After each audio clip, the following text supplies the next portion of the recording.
താൻ ആരെ കാണാനാണോ പോകുന്നത് അവരെയും കൊണ്ടാ ഞാൻ ഇങ്ങോട്ട് വന്നിരിക്കുന്നത്.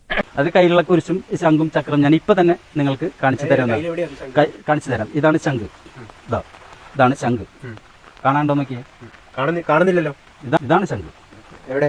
ഞാൻ കാണുന്നില്ല. ഇതാണ് ശംഖ്. ഓ അതാണ് ശംഖ്. ഗദ. ഗദ. ഇതെന്തും മറിമായും എനിക്ക് ഭ്രാന്തായി പോയതാണ്. അത് നാട്ടുകാർക്ക് മൊത്തം കാണാൻ പറ്റുന്നുണ്ടോ? ഗദ വേണമെങ്കിൽ ഗദയാണെന്ന് പറയാം. വേണമെങ്കിൽ അത് ഗദയാണത്. സാധാരണപ്പെട്ട മനുഷ്യന്മാർക്ക് മനസ്സിലാവില്ല. സാധാരണപ്പെട്ട മനുഷ്യന്മാർക്ക് മനസ്സിലാവുന്നത് ഈ മീൻ. ഇതാണ് മീൻ. ഒരു വടി കിട്ടുമോ? പിന്നെ വടി ഇവിടെ ഉണ്ട്. എന്തിനാ? ഇതിനെ ഒന്ന് കൊന്നു തിന്നാനാ. പത്മം എന്ന് പറയുന്ന സാധനം. പത്മം, താമര. കാണാണ്ടോ? കാണാൻ പറ്റണ്ട? താമര വേണമെങ്കിൽ താമരയാണെന്ന് പറയാം. എനിക്കത്ര വിശ്വാസം പോരാ. വേണമെങ്കിൽ പറയുന്നതല്ല. ശരി, ഇതാണ് സൂര്യൻ. ഒന്ന് വിളിച്ചോണ്ട് പോടോ. കണ്ട സൂര്യൻ. സൂര്യൻ പകുതി ക്രാക്ക് ആയിട്ടുണ്ട്. ഭയങ്കര ചൈതന്യമുണ്ടോ?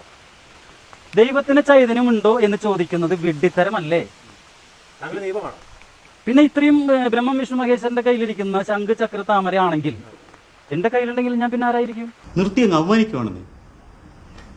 ഇതൊക്കെ താങ്കളുടെ ഒരു തോന്നൽ മാത്രമാണെന്ന് പലരും പറയുന്നത്. അതാ പറയുന്നത്, വിഡ്ഢികൾക്ക് എന്ത് വേണമെങ്കിലും പറയാം. അതുകൊണ്ടല്ലേ യാഥാർത്ഥ്യമായ ശംഖ് ചക്രം താമര യഥാർത്ഥത്തിൽ ഇപ്പൊ കണ്ടതല്ലേ?